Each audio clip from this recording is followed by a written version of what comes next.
राष्ट्रपति चुनाव के लिए सियासी संग्राम का मंच सज चुका है। यूपीए के उम्मीदवार प्रणब मुखर्जी ने पर्चा दाखिल किया तो बीजेपी के समर्थन के साथ पीए संगमा भी मैदान में कूद पड़े। प्रणब मुखर्जी के नामांकन के वक्त यूपीए ने अपना शक्ति प्रदर्शन किया। सोनिया, मनमोहन के साथ साथ सपा सुप्रीमो मुलायम सिंह यादव भी नामांकन के वक्त मौजूद थे। हालांकि यूपीए के सहयोगी ममता बनर्जी और उनकी पार्टी टीएमसी के नुमाइंदे से दूर रहे। वहीं पीए संगमा के नामांकन के वक्त लालकृष्ण आडवाणी समेत बीजेपी के तमाम बड़े नेता पहुंचे। साथ में बीजू जनता दल के सुप्रीमो और ओडिशा के सीएम नवीन पटनायक भी रहे, जिन्होंने सबसे पहले संगमा के नाम का समर्थन किया था। संगमा के नामांकन में छत्तीसगढ़ में कांग्रेस के बड़े आदिवासी नेता अरविंद नेताम भी दिखे। कांग्रेस ने अब उन पर कार्रवाई की बात कही है।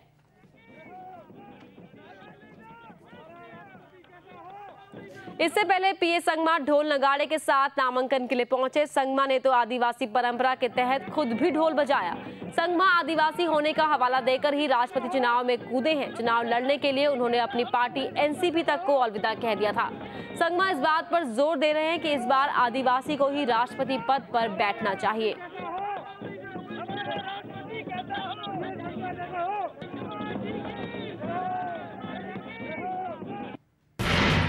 विधान परिषद में जमकर हुआ हंगामा।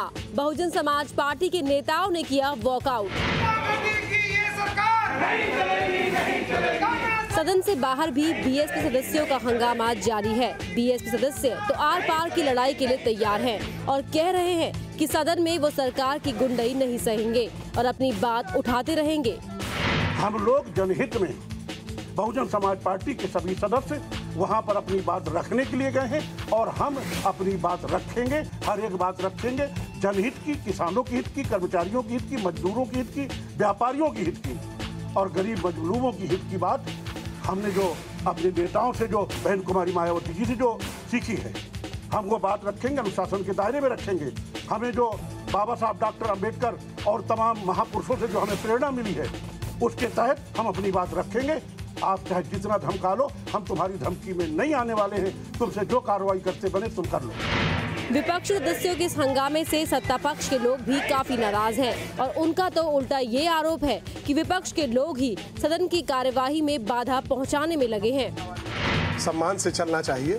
सदन धमकी दे करके अगर यदि चलेगा तो लोकतंत्र तो अपने आप समाप्त हो जाएगा, क्योंकि सदन में कम संख्या वाले भी सदस्य दल हैं, ज़्यादा संख्या वाले भी दल हैं। इसलिए संख्या के आधार पर ये धौंस सदन में नहीं देनी चाहिए।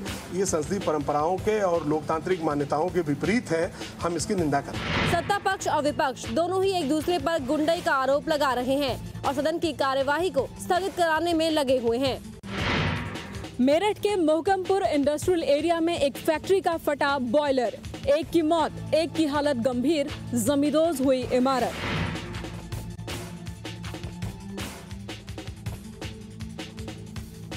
पूरी फैक्ट्री ध्वस्त हो चुकी है, छत और दीवारें तक उड़ गईं।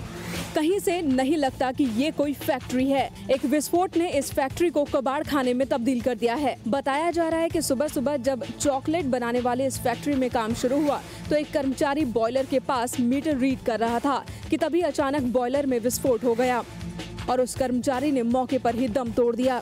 ये विस्फोट इतना जबरदस्त था कि पूरी फैक्ट्री ही उड़ गई और सारा सामान बर्बाद हो गया। बॉयलर कैसे फटा, फिलहाल ये पता नहीं चल पाया है, लेकिन इस विस्फोट ने एक की जान ले ली और फैक्ट्री मालिक को लाखों का नुकसान पहुंचाया है। लखनऊ के डालीगंज रेलवे क्रॉसिंग पर ट्रेन की चपेट में आया एक शख्स, मौके पर ही हो गई मौत। श्यामलाल की मौत हो चुकी है और उसकी पत्नी छाती पीट पीट कर रो रही है। श्यामलाल अपनी पत्नी के साथ अस्पताल जा रहा था कि डालीगंज रेलवे क्रॉसिंग पर वो ट्रेन की चपेट में आ गया और उसकी मौत हो गई। मौके पर मौजूद लोगों का कहना है कि फाटक बंद होने के बाद भी ये दोनों रेलवे ट्रैक के पास तक चले गए थे और जब ट्रेन आई तो श्यामलाल उसकी चपेट में आ गया और वहीं उसने दम तोड़ दिया।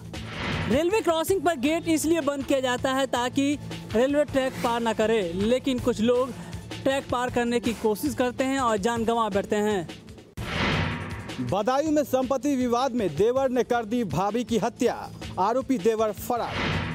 पूरा घर खून से लाल हो उठा था और बगल में डॉक्टर वाणी की लाश पड़ी है।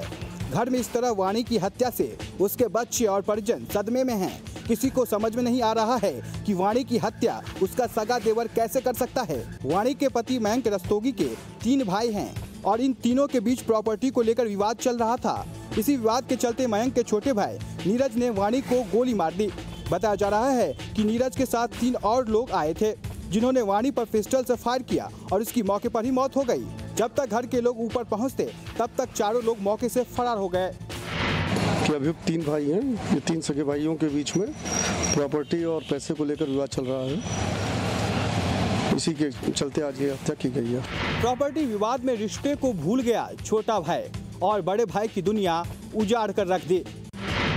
लालकुआं में एक लड़का इतना नशे में हुआ धुत कि खुद को लगा ली फांसी। पिछले 1 साल से कर रहा था नशा। ये लोग जिस लाश को पोस्टमार्टम के लिए लेकर जा रहे हैं, उस शख्स का नाम गुड्डू था। गुड्डू महज 18 साल का था जब उसने इस दुनिया को अलविदा कह दिया। बताया जा रहा है कि पिछले 1 साल से गुड्डू इस कदर नशे में डूबा रहता था कि उसका दिमागी संतुलन तक बिगड़ गया था। इन दिनों लालकुआं में नशे के लिए कई तरह के सिंथेटिक ड्रग्स आसानी से उपलब्ध हैं, जिनके नशे में युवा पीढ़ी बर्बाद हो रही है। गुड्डू भी उसी नशे का शिकार हो गया और बुधवार की शाम उसने इतना नशा कर लिया कि उसे खुद का होश नहीं रहा और उसने जंगल में फांसी लगाकर आत्महत्या कर ली। पुलिस ने लाश को पोस्टमार्टम के लिए हल्द्वानी भेज दिया है और ये पता लगाने की कोशिश की जा रही है कि मृतक को नशे का सामान कौन दिया करता था। हमीरपुर के रमेडी मोहल्ले में चोरों ने किया एक वकील के घर हाथ साफ। घर था खाली, उड़ाया लाखों का माल। घर में बिखरे पड़े सामान को देखकर अंदाजा लगा सकते हैं कि इस घर को चोरों ने अपना निशाना बनाया है। चोरों ने वकील धर्मेंद्र शिवहरे का घर सुनसान पाकर एक एक कर सारे दरवाजे के ताले तोड़ दिए और फिर बड़े आराम से घर में रखे लाखों की ज्वेलरी और नकदी के साथ साथ कई कीमती सामान भी लेकर रफूचक्कर हो गए। वकील धर्मेंद्र शिवहरे घर में ताला बंद कर अपने परिवार के साथ एक शादी समारोह में शामिल होने गए थे। इसी बीच चोरों ने उनके घर में हाथ साफ कर लिया। हमीरपुर में चोरी की घटनाएं बढ़ती ही जा रही हैं और पुलिस है कि कुछ करने के बदले हाथ पर हाथ धरे बैठी है। सोनभद्र पुलिस पर फिर लगा दाग। लकड़ी तस्करी के मामले में पन्नूगंज पुलिस के दारोगा का आया नाम। एसपी ने दारोगा सहित 2 पुलिसकर्मियों को किया सस्पेंड। ट्रक में लदे इसी बेशकीमती लकड़ियों की तस्करी मामले में पन्नूगंज थाने के दारोगा और एक सिपाही को निलंबित कर दिया गया है। वन विभाग को सूचना मिली थी कि कुछ तस्कर एक ट्रक में बेशकीमती लकड़ियां भरकर जिले के बाहर ले जा रहे हैं। इस सूचना पर वन विभाग ने छापेमारी कर उस ट्रक को जब्त कर लिया, लेकिन अंधेरे का फायदा उठाकर एक शख्स जो ट्रक में मौजूद था भाग निकला। वन विभाग की टीम उस ट्रक को जब्त कर डीएफओ ऑफिस लेकर चली गई। जब इस मामले की जांच की गई तो पता चला कि ये लकड़ियां पन्नूगंज थाने से लाई जा रही हैं। इस जानकारी के बाद ही पन्नूगंज थाने के दारोगा को सस्पेंड कर दिया गया। परसों देर शाम एक डीसीएम में कुछ जंगल की लदी हुई लकड़ी बरामद हुई थी। इस मामले में प्रथम दृष्टया थानाध्यक्ष और उक्त आरक्षी की भूमिका संदिग्ध पाई गई थी। इस क्रम में मेरे द्वारा उन दोनों को निलंबित करते हुए प्रारंभिक जांच के आदेश एडिशनल एसपी ऑपरेशन नक्सल को दिया गया है। अगर पुलिस वाले अपना काम ठीक से करें तो तस्कर लकड़ी क्या एक पत्ता तक भी नहीं उठा सकते, लेकिन यहाँ तो पुलिस वाले ही उनकी मदद में लगे थे।